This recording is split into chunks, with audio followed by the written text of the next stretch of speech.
karakter. Sabi yan, but we all with unveiled face, beholding us in the mirror, the glory of God, are being transformed into the same image from glory to glory, just as by the Spirit of the Lord.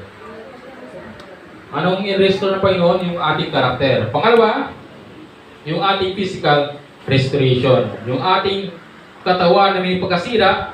Sisiganap po sa ating AY worship ay pinangunahan po tayo sa pag-awitan ni Sixme Mendez at ang ating pong opening song ay Christ the Lord is risen today. Ang nag-opening prayer ay si Sis Doreen Baflor at ang ating scripture reading ay matatagpuan sa Hebrews 11 verse 5.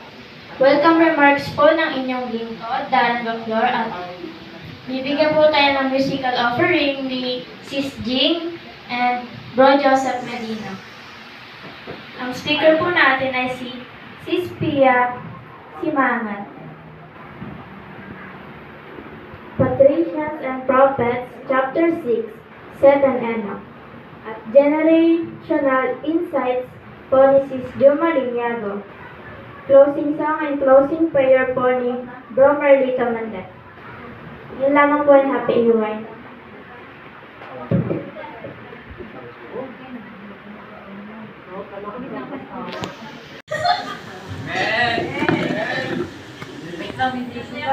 Thank you po, Sister Nadine.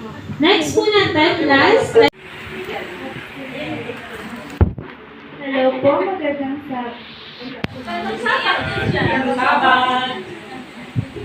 Ang tanong po na napunta sa amin ay pinili ng pamilya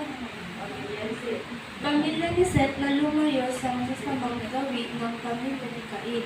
Paano mo mapapanatili ang katapatan sa Diyos kapag ang iyong mga kaklase o kaibigan ay gumagawa ng mga bagay na alam mong mali?